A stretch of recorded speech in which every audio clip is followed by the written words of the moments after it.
Political commitments are no longer just words. They're being turned into repeatable, institutional signals.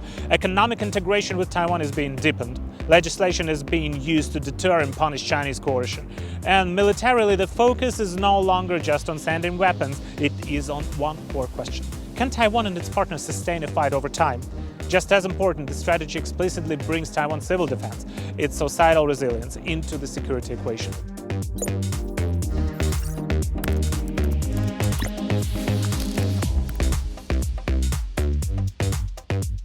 Today we're filming here at the Liberty Sculpture Park, where you can see different monuments for the victims of oppression.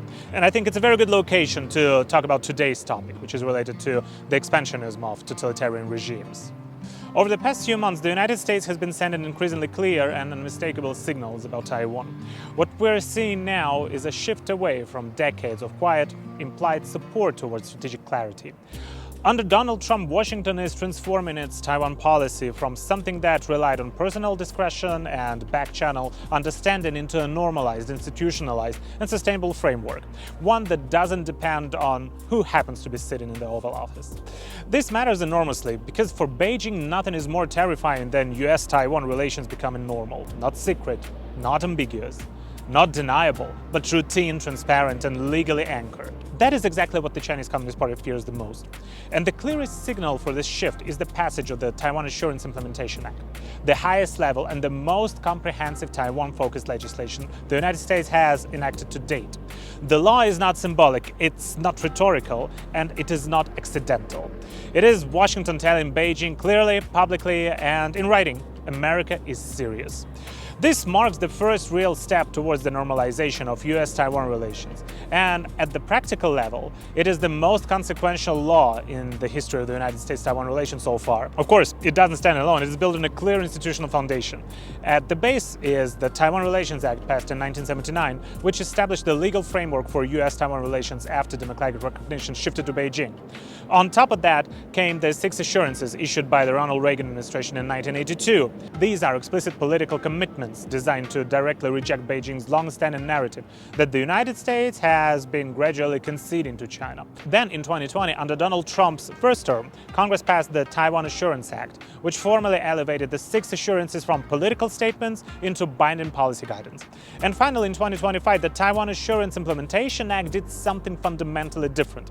It turned all 3, the Taiwan Relations Act, the 6 assurances, and the 2020 Taiwan Assurance Act, into a living, enforceable system. This is the key shift. The US policy towards Taiwan is no longer determined solely by the internal culture, risk aversion, or self-imposed restraints of the State Department.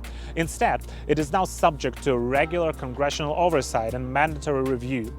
That means bureaucrats can no longer delay, evade, or quietly freeze Taiwan policy. If there are restrictions on engagement with Taiwan, these restrictions must now have a legitimate, clearly articulated justification, not vague excuses like China might be unhappy. That area of paralysis is what this law is designed to end. This is a direct slap in the face of the so-called America skeptics, the term they use in Mandarin, and it's the best rebuttal against the claim that the United States will eventually sell Taiwan out. What Washington is now doing amounts to a formal acknowledgement of a hard truth. America's old Taiwan policy, self-imposed restraints, deliberate ambiguity, and constant fear of provoking Beijing no longer serves US interests. That era is ending. And this shift is not coming from one party or one administration. Recently, the House Select Committee on the Strategic Competition between the United States and the Chinese Communist Party released a bipartisan report titled 10 More for Taiwan. And this report is not just a political commentary or a think tank report. It's a legislative and strategic blueprint designed to guide the State Department and the President in building credible deterrence against the Chinese invasion of Taiwan. The committee's chairman, John Mulinar, stated this bluntly. Xi Jinping has ordered the PLA to be capable of attacking Taiwan by 2027. That makes 2026 the decisive window for deterrence. This sentence alone should end any illusion that there is still plenty of time. But the most politically powerful line in the entire report is this: Taiwan is not and will not be a bargaining chip with the Chinese Communist Party. That statement was delivered by Raja Krishnamurthy, the committee's ranking member. Its political meaning is enormous, because in this one sentence, it categorically rejects 3 long-standing CCP fantasies. And that rejection matters more than any press release or talking point. That single sentence from the report doesn't just sound strong. It destroys three long-standing CCP delusions, ideas Beijing has relied on for decades. Delusion number one is that the United States will eventually trade Taiwan away for a larger deal with China. Delusion number two, if Taiwan stays quiet, avoids provoking Beijing, and lowers its profile, peace will follow. And delusion number three is that deterrence can be achieved through arms sales alone, or vague verbal assurances. This bipartisan report rejects all three, explicitly and systematically. And more importantly, it replaces fantasy with policy. The report lays out 10 concrete measures the United States should take, not someday but now. First, the US must proactively and consistently reaffirm its commitment to Taiwan's security, not episodically, but conditionally. Second, Washington should complete pending trade, tax, tourism, and technology agreements with Taiwan to deepen investment and economic integration. At the same time, Congress should pass legislation to deter and rapidly respond to China's economic coercion. Also, protect critical supply chains and coordinate economic pressure with allies. Third, the US should expand, accelerate, and streamline security assistance to Taiwan while building mutually beneficial defense industrial cooperation. Fourth, there must be an urgent expansion of defense production and maintenance capacity, faster innovation, and deliberate reduction of reliance on Chinese supply chain. Fifth, the report calls for strengthening the sustained combat capability of forward deployed US forces, including enhanced air and missile defense, rapid deployment of next-generation logistics platforms for contested environments, and expanded space launch capacity. Sixth, the US should accelerate regional infrastructure, access rights, and intelligence sharing, while more tightly integrating the military forces of the United States, Japan, the Philippines, and other allies along the first island chain, including new multilateral exercises and command and control structures. Seventh, Washington should work directly with Taiwan to diversify and expand its energy supply, increase LNG imports and storage, stockpile US and allied agricultural and medical supplies, and strengthen Taiwan's cybersecurity and cyber defense. Eighth, the US should help Taiwan upgrade its civil defense preparedness, expand training opportunities for Taiwanese military personnel in the United States, and also widen long-term advisory support channels. Ninth, the report prioritizes expanding Taiwan's visibility and role in international organizations, strengthening global partnerships, and supporting Taiwan's economic resilience through multilateral initiatives and targeted funding. And 10th, the US must impose real costs on China in response to its so-called no-limits partnership with Russia, making Xi Jinping strategic calculations on Taiwan more difficult, while simultaneously strengthening NATO's military readiness and industrial capacity to deter authoritarian threats across multiple theaters. So, when you step back and look at this as a whole, what you see is a comprehensive US mobilization strategy toward Taiwan, one that has been taking shape deliberately and systematically. Political commitments are no longer just words. They're being turned into repeatable institutional signals. Economic integration with Taiwan is being deepened. Legislation is being used to deter and punish Chinese coercion.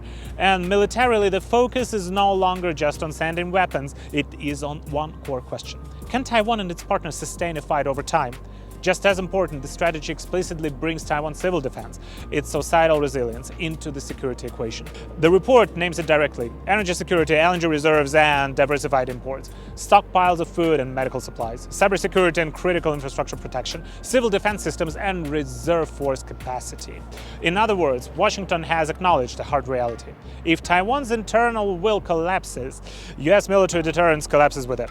That is the unstated but unmistakable message. The United States has begun to change its posture towards Taiwan. The seal on so-called strategic ambiguity is being torn open. But for Taiwan, this is not the end of the story. This is where the real test begins, because the ball has now been passed. Whether Taiwan chooses to catch it or drop it is entirely up to Taiwan itself. If Taiwan continues to tolerate politicians who justify inaction with phrases like "don't provoke China," if voters continue to accept these outdated narratives, if the media insists on reducing every security discussion to the shallow question of will there be a war or not, if society remains unprepared for systemic risk while assuming that the United States will step in at the last second to save Taiwan, then no law, no matter how strong, will be enough to save a state that refuses to stand. The Taiwan Assurance Implementation Act is not a protective talisman, but what it is a signal. It tells us that the United States is preparing for a long-term strategic competition. The only remaining question is this: is Taiwan preparing as well? Right now we're here at the Liberty Sculpture Park. You see many monuments commemorating the victims of communism. Millions, hundreds of millions of people have been murdered by brutal communist regimes. And it's finally time to say no to communist expansionism and communist aggression. God bless Taiwan. God bless the United States. And God bless all the freedom-loving people. This is Stan. I see you in the next one. Bye-bye.